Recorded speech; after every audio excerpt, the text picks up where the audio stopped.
It becomes a touchstone for that awareness. That's what this is saying. Look, the ego is going to tell you, as well as spirit is constantly telling you, heaven is union. That makes perfect sense to us. But the ego always leaves unity out of union. It always leaves it. Look at, to me, Karen's example is a perfect example of a special relationship trying to look like a holy relationship. She wanted to join at the expense of herself. That's a different kind of special love relationship, but it is always at the expense of ourselves. Union is left out if you do not honor yourself as well. Now, that's not a selfish thing. Not a selfish thing at all. To honor yourself is the only way that you can extend that honor. So if you feel like you're denying yourself when you are giving to another, just don't give. Stop. Because there will not be really a gift given then. We want to give out of peace or not at all.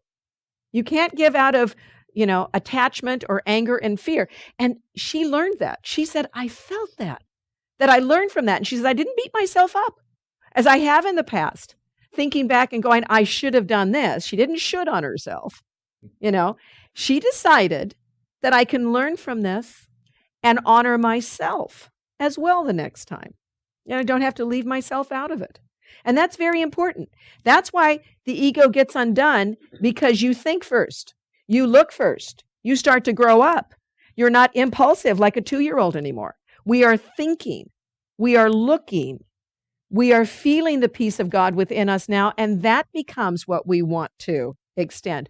We are trusting in something greater than ourselves, and it is coming out in a way that is healing for us and for the world. Sometimes for a 9-year-old to learn, you got to watch where you're going. Look what can happen. That lady wasn't feeling good is a good lesson for us. It was an accident, but it's not an accident if we keep making the same mistake over again and learn nothing from it. Same thing with us. If we make a mistake, we can correct it. But we're never going to correct it if we keep making the same mistake over again and just tolerate it. We have to stop tolerating that. So we have to stop tolerating these relationships that leave out the idea of union. And you may say, well, I don't know if I'm really joining. Well, invite the Holy Spirit in. And how do we invite the Holy Spirit in? Well, let's start every morning by remembering what our purpose is. Let us remember that we are one with love, that we are one with that one mind, that we are one with God. If we do our workbook lessons, we're working at the level where, like Terry said, I didn't know if I asked. Well, you're open.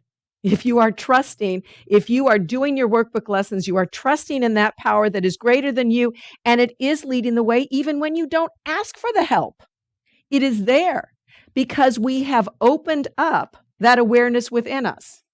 If you're exercising all the time, you have a tendency to have better endurance, right? You have a little bit more energy. Isn't that true? If you've been doing that, it just happens. You don't sit there and go, more energy. It happens because you've done the work. Same thing for your spiritual truth. If you're doing the work, it's there, even when you don't think you're asking for it, because you've done the work, it's there.